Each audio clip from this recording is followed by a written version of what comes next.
بیماروں کے کیا حقوق اسلام بتاتا ہے قرآن و سنت کی روشنی میں؟ اگر ہم نبی کریم صلی اللہ علیہ وآلہ وسلم کی مبارک سیرت پر عمل کرتے ہیں، کئی اس کے مدارج ہیں، کئی مراحل ہیں۔ اگر کوئی بیمار ہے، کچھ ایسے ہیں جو استطاعت رکھتے ہیں علاج کی، کچھ ایسے ہیں جن کے پاس علاج کی بھی استطاعت نہیں ہے، اس صورت میں معاملہ اور بھی ذرا تھوڑا سنجیدہ اور حساس ہو جاتا ہے۔ بسم اللہ الرحمن الرحیم۔ امریکہ نے وہاں کے کسی ریسرچر کی ٹیم نے ایک تحقیق شروع کی تھی 60 سال پہلے کہ زندگی لمبی کرنے کا راز کیا ہے۔ ایک انہوں نے ایسا شخص لیا جو خوش خوراک تھا، ٹھیک ہے، گوشت پوشت اچھا کھاتا تھا، دوسرا ڈرائی فروٹ اچھا لیتا تھا، تیسرا ورزش اچھی کرتا تھا، چوتھا سوشل زیادہ تھا۔ تو جو صحت کی چیزیں ہو سکتی ہیں ان ایک میں زیادہ تھیں۔ تو اب جا کر انہوں نے جب دیکھا کہ پہلے کون مرے ہیں اور لیٹ کون ہوا ہے، تو پتہ چلا کہ جو زیادہ اچھا کھاتا تھا، جو زیادہ اچھی ورزش کرتا تھا، وہ سب پہلے مر گئے، اور جو سوشل زیادہ تھا وہ لیٹ فوت ہوا یا ابھی تک زندہ ہے۔ کسی کا سوشل ہونا اور انسان کو ملنا، زیارت کرنا اور دکھ سکھ شیئر کرنا، یہ علاج ہے، ریمیڈی ہے یہ، ٹھیک ہے۔ تو اس شریعت اسلامیہ نے اس کا بہت اہتمام کیا ہے۔ رسول اللہ صلی اللہ علیہ وسلم فرماتے ہیں ایک شخص کسی کو ملنے کے لیے گیا، اللہ تعالیٰ نے اس کے راستے میں ایک فرشتہ کھڑا کر دیا۔ اس نے روکا، بھائی کدھر جا رہے ہو؟ فلاں کو ملنے جا رہا ہوں۔ کوئی کام ہے؟ بولے نہیں۔ اس کا کوئی احسان اتارنے جا رہے ہو؟ کہتا نہیں۔ کوئی کام نہیں ہے؟ کہا نہیں۔ تو کس لیے جا رہے ہو؟ صرف اللہ واسطے کی محبت، اس وجہ سے جا رہا ہوں۔ تو رسول اللہ صلی اللہ علیہ وسلم فرماتے ہیں فرشتے نے اس کو پروانہ دے دیا کہ طبتا و طاب ممشاک، تو بھی پاکیزہ ہو گیا اور تیرے ہر قدم بھی پاکیزہ ہیں۔ اللہ تعالیٰ نے مجھے اسپیشل تجھے یہ بات بتانے کے لیے بھیجا ہے۔ اللہ اکبر۔ تو مریض کی عیادت ایک بہت مبارک کام ہے۔ رسول اللہ صلی اللہ علیہ وسلم نے جو بنیادی حقوق بیان فرمائے ہیں، حق المسلم علی المسلم ستن، مسلمان کے مسلمان پہ 6 حقوق ہیں۔ تو جب میرے حقوق ہوئے تو آپ کے واجبات ہوئے، آپ کے حقوق ہوئے تو میرے واجبات ہوئے، تو یہ واجبات ہیں۔ ملے تو السلام علیکم کہے، تو اس میں یہ ہے کہ بیمار ہو تو اس کی تیمارداری کرے۔ اور رسول اللہ صلی اللہ علیہ وسلم فرماتے ہیں سنن بلکہ مسند احمد میں جابر بن عبداللہ رضی اللہ عنہ سے روایت ہے، فرمایا جو شخص کسی مریض کی تیمارداری کے لیے جاتا ہے وہ اللہ کی رحمت میں غوطہ زن ہوتا ہے، اور وہاں جا کر جب بیٹھ جاتا ہے تو وہ اللہ کی رحمت میں غرق ہو جاتا ہے۔ اللہ اکبر۔ اور دوسری روایت میں فرمایا کہ جب تک وہ تیمارداری کر رہا ہوتا ہے اس وقت تک وہ جنت میں ہوتا ہے، اللہ اکبر، جنت کے میوے کھا رہا ہوتا ہے۔ تیسری روایت میں رسول اللہ صلی اللہ علیہ وسلم نے فرمایا صبح جا کر مریض کو ملے تو شام تک، شام ملے تو صبح تک 70,000 فرشتے اس کے لیے دعائیں کرتے ہیں۔ تو اور بھی روایات ہیں، اور جو قاری صاحب نے ابھی آیات پڑھی ہیں ان میں بھی جو زیارت کرنے کی فضیلت اور حضرت ابراہیم علیہ السلام کی ضیافت اس کا تذکرہ ہے۔ تو جب آپ جاتے ہیں، ملتے ہیں، حال احوال پوچھتے ہیں، رسول اللہ صلی اللہ علیہ وسلم صحیح بخاری میں کہ یہودی کے بیٹے کی تیمارداری کے لیے گئے، دشمن ہے، جان کے دشمن ہیں، اللہ اکبر، اس کے بیٹے ان کے بیٹے کی تیمارداری کے لیے جاتے ہیں۔ حال حوال پوچھا، نوجوان تھا، کہا کیف تجدک، حال کیا تیرا؟ حال حوال پوچھنے کے بعد فرمایا قل لا الہ الا اللہ، یہ ہے اصل مقصد۔ تو اس نے اپنے باپ کی طرف دیکھا تو باپ نے بھی ہاں میں سر ہلا دیا، اتے ابو القاسم۔ تو اس نے کلمہ پڑھ لیا، کلمہ پڑھتے اس کی روح پرواز ہو گئی۔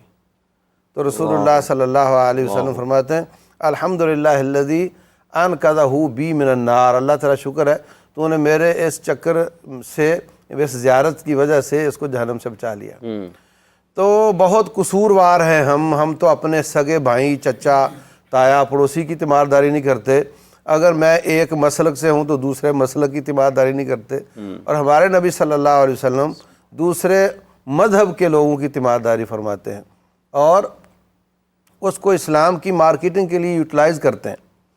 تو یہ واجبات میں سے ہے، ہمیں جانا چاہیے، حال حوال بھی پوچھنا چاہیے۔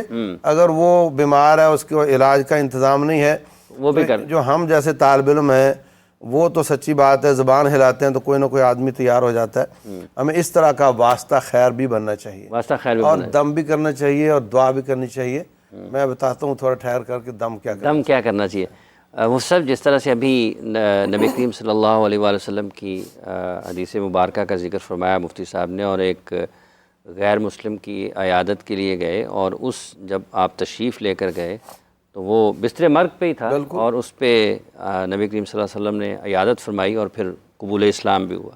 تو جس طرح سے ایک آج ہم مطلب اس حد تک شدت پسندی کیوں ہے، جبکہ نبی کریم صلی اللہ علیہ وآلہ وسلم کی مبارک سیرت تو کچھ اور ہی ہمیں جو حقیقی منظر ہے وہ بیان فرماتی ہے. بہت شکریہ حافظ صاحب. بسم اللہ الرحمن الرحیم. صلی اللہ علیہ محمد النبی الامی وعلی آلہ وصحبہ ازواجہ بارک وسلم. بہت اچھی گفتگو کی مفتی صاحب نے، طیبی صاحب نے، کہ بالکل آقا دو عالم صلی اللہ علیہ وسلم کی سیرت تو یہ ہے کہ اپنے بیگانوں کے بھی آپ عیادت فرماتے، اور اسی آپ کی سیرت کے اس اخلاق کریمانہ کے پہلو سے متاثر ہو کے لوگوں نے اسلام بھی قبول کیا. اور جس بچے کے بارے میں ذکر کیا گیا وہ بچہ نبی اکرم صلی اللہ علیہ وسلم بڑی محبت کرتا تھا، بڑی الفت رکھتا تھا، بڑا پیار کرتا تھا. تو ہمیں بھی سیرت طیبہ کو جو ہے وہ اپناتے ہوئے نہ صرف جیسے کہ بات ہوئی کہ بین المسالک ہم آہنگی کی، بین المذاہب ہم آہنگی بھی پیدا کرنی چاہیے اور دوسرے سے ملنا چاہیے. ملنا ملانے سے تو منع نہیں کیا گیا. ہاں، آپ اپنے اخلاق سے کسی بندے کو جو ہے وہ اسلام کے قریب کر لیں، اس سے بڑھ کے اور کیا بات ہو سکتی ہے. یہی نیت ذہن میں رکھ کر، یہی نبی اکرم صلی اللہ علیہ وسلم کی سیرت کا پہلو جو ہے وہ ذہن میں رکھ کر انسان جو ہے وہ دوسروں کی تیمارداری کے لیے جائے. اور ملنا بھی چاہیے. ملنے سے ہی ایک دوسرے کو سمجھنے کا موقع ملتا ہے، مکالمہ ہوتا ہے. جب آپ ملتے نہیں، بات چیت نہیں ہوتی، تو پھر شدت پسندی یا انتہا پسندی جو ہے وہ عروج پاتی ہے. جب آپ ملتے ہیں، بیٹھتے ہیں، ایک دوسرے کی گفتگو سنتے ہیں، تو پھر مکالمہ ہوتا ہے، اور مکالمہ میں جو ہے وہ بات آگے بڑھتی ہے، نہ کہ انتہا پسندی کی. تو جیسے کہ بیمار کے بارے میں بات ہو رہی ہے، تو نبی اکرم صلی اللہ علیہ وسلم کی بہت سی احادیث مفتی صاحب نے بیان کی کہ ایک تو حقوق مسلم میں سے جہاں پہ ہے کہ جب بیمار ہو تو اس کو جو ہے وہ اس کی تیمارداری کریں، جب چھینک دیں اچھی اس کا جواب دیں، ایسے ہی جب سلام کرے تو اس کا جواب دیں. تو یہ سارے جو ہے وہ بندہ مومن کے ایک دوسرے مسلمان پہ جو ہے وہ حق ہیں. لیکن یہاں پہ کرنے کی بات یہ ہے کہ یہ بھی ہمیں دیکھنا ہوگا کہ جب ہم ایک دوسرے کی تیمارداری کے لیے جائیں تو تیمارداری بھی اتنی ہی دیر کے لیے آپ وہاں بیٹھیں کہ جتنی دیر کے لیے اس کے لیے مشکل نہ ہو. اب ایک بندہ تکلیف میں ہے، اذیت میں ہے، تو آپ کے ساتھ وجہ سے وہ اس کی پریشانی میں، تکلیف میں اضافہ نہ ہو، اس کی آرام جو ہے اس میں خلل نہ آئے. اور ایسے ہی ان کے گھر والوں کے لیے جو ہے وہ اب تو جدید جو ہے وہ ذرائع ہیں، آپ موبائل فون کال پہ بھی کر سکتے ہیں تیمارداری. نہیں، ادھر تو کوئی خدا نہ خواستہ ہسپتال میں چلا جائے، اس کے پیچھے لوگ دھاوا بول دیتے ہیں اس کے، تو وہ ہاسپٹل کے لیے مشکل ہوتی ہے ٹریٹمنٹ کرنے میں، وہ ان لوگوں کو وہاں پہ دیکھ بھال کرنے میں. تو ضروری جو بندے میڈیسن وغیرہ کے لیے، کیئر کے لیے وہاں پہ ایک دو بندوں کی ضرورت ہے. چیزیں کو مینیج کر لیا جائے نا، کہ ڈیوٹی لگا لیں، آپس میں بانٹ لیں کہ چلیں یہ 2 بندے یا ایک بندہ رات رہے گا، یہ دن میں رہے گا. تو اس کے لیے سہولت پیدا کریں، نہ کہ اس کے لیے جو ہے خیر الناس من ینفع الناس، ہم اس کے لیے فائدے کا، نفع کا باعث بنے، اس کے لیے سکون کا باعث بنے، نہ کہ ہماری تیمارداری بھی اس کو جو ہے وہ تکلیف میں مبتلا، تکلیف میں اضافے کا جو ہے وہ باعث بنے. تو یہ ہے. اور احادیث کریمانہ نبی اکرم صلی اللہ علیہ وسلم کی وہ جس سے بات ہے کہ جب کوئی بندہ کسی کی تیمارداری کے لیے جاتا ہے تو وہ جنت کے باغات میں ہوتا ہے، اور وہ جنت کے باغات میں سے پھل چن رہا ہوتا ہے. تو یہ نیکی ہے، یہ عمل جو ہے وہ عمل خیر ہے، نیکی ہے. اور جو 70,000 فرشتے اس شخص کی بخشش کی دعا مانگ رہے ہوتے ہیں، جس سے واقعہ بنتا ہے کہ جب تک وہ اس کی تیمارداری کرتا ہے صبح سے شام، شام سے صبح، تو 70,000 فرشتے اس کی بخشش کی دعا مانگ رہے ہیں. عمل کیا کیا ہے کہ صرف اس کی تیمارداری کرنے کے ہیں، اور اگر ساتھ اس کی کچھ اعانت کر دیں، مالی اعانت کی اس کی ضرورت ہو تو اس کے بڑھ کے کیا ہو سکتا ہے. اس سے بڑھ کر کیا ہو سکتا ہے. بیان کی تھی مولانا نے بھی کی ہے. اور حق المسلم علی المسلم خمس، بخاری شریف کی یہ حدیث ہے. 5 حقوق ہیں: رد السلام و عیادت المریض و اتباع الجنائز و اجابت الدعوہ و تشمیت العاطس. تو واضح طور پہ اس میں 5 حقوق بیان کیے گئے ہیں.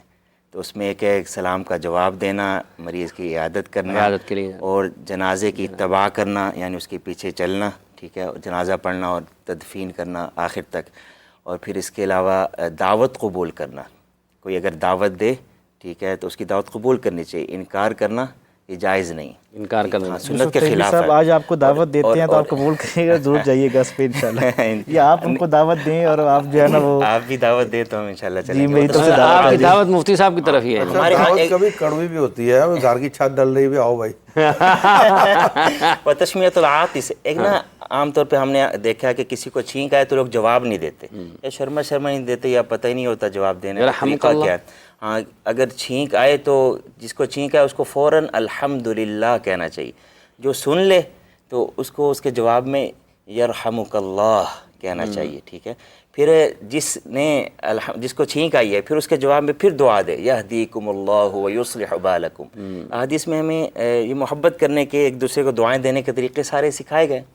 تو ایک تو یہ ہونا چاہیے، دوسرا یہ کہ جب نہیں، اگر کوئی کسی کو چھینکوں کا مرض ہے، مطلب اگر کسی کو زکام یا فلو ہو گیا ہے تو اس کو ایک کے بعد چھینکوں کا ایک سلسلہ جاری ہوتا ہے۔ ہاں، وہ تو بیمار ہو جاتا ہے نا، پھر بیمار کے لیے پھر ہم دعا کر سکتے ہیں، اسأل اللہ العظیم رب العرش العظیم ان یشفیک، حدیث پاک میں دعا ہے۔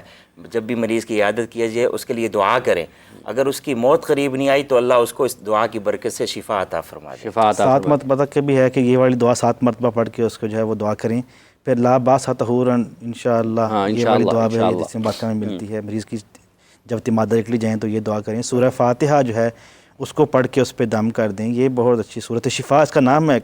صورت فاتحہ کے کئی آیت نام ہیں، شفا؟ جس میں سے صورت شفا، آیت شفا اس کا نام ہے، تو یہ پڑھ کے دم کر دیں، اس سے بھی اللہ تعالیٰ جو ہے وہ شفا عطا فرماتا ہے۔ اچھا لاباس طہور والی جو بات ہے نا، اس پہ ایک بات میں بولنا چاہوں، بڑی مزیدار بات ہے۔ جی جی۔ اگر آپ نے کسی بیمار کو دیکھ کر یہ کہہ دیا لاباس طہور انشاءاللہ، کوئی بات نہیں بھائی، یہ تیری بیماری تیری طہارت کا ذریعہ بنے گی، تو وہ جو شخص کہنے والا ہے اس کو اللہ تعالیٰ اس سے محفوظ کر دیتا ہے۔ اچھا، جو اس کو جیسے یہ لگ جاتے ہیں ایک دوسرے سے، تو وہ کہنے سے جو کہنے والا ہے اس کو محفوظ اللہ فرماتے ہیں۔ اچھا، یہ